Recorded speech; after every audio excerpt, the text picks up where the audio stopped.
విమల త్యాగం 2. ఇంతకుముందు పాటలో విమల త్యాగం 1లో విమల త్యాగం గురించి చెప్పుకున్నాం. రిమైండ్ కథ ఇప్పుడు విమల త్యాగం 2లో చర్చించుకుందాం. విమల త్యాగం 2. అలా విమల భోజనం చేసి తన చెల్లెలు అయిన కమలతో హాల్లో సోఫా మీద కాసేపు కూర్చుని పిచ్చాపాటి మాట్లాడసాగారు. అలా మాటల మధ్యలో విమల కమలను ఇలా అంది: నీ సంసారం, నీ భర్త నీతో ఎలా ఉంటున్నారు, నీ సంసారం ఎలా ఉంది అని అడగగా కమల ముభావంగా బాగానే ఉంది అని లోపలికి వెళ్ళిపోయింది. అది గమనించి కమల వీళ్ళ మధ్య ఏదో జరుగుతుంది అని అనుకుంది విమల.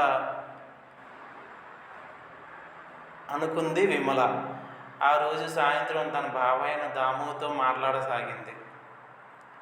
దాము, ఎలా ఉన్నావు అని యోగక్షేమాలు అడిగిన విమలతో రాము ముభావంగా మాట్లాడాడు. విమల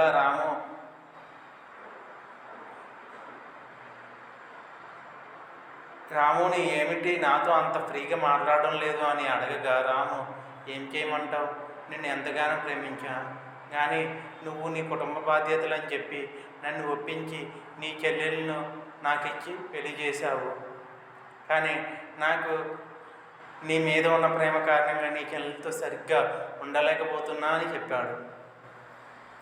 అది విన్న విమలకు షాక్ అయ్యి రాముతో మాట్లాడసాగింది. రాము, అలా కాదు, నా చెల్లెలు నిన్ను ఎంతగానో ప్రేమిస్తుంది, మన విషయం గతం, అది మర్చిపో అని చెప్పి రాముకి నచ్చజెప్పే ప్రయత్నం చేసింది. అలాగే రాముని ఒప్పించి కొంతకాలం మీ ఇద్దరు ఎక్కడికైనా వెళ్ళిరండి అని అన్నీ సర్దుకుంటాయి అని చెప్పి రాము మనసు మార్చే ప్రయత్నం చేసింది.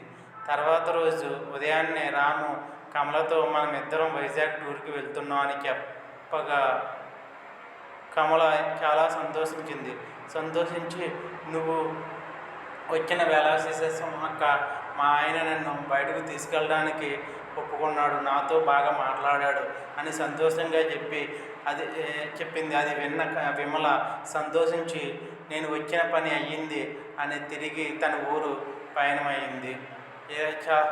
అలా చెల్లెలు క్షేమం కోసం తన ప్రేమను త్యాగం చేసిన జీవిగా విమల మిగిలిపోయింది.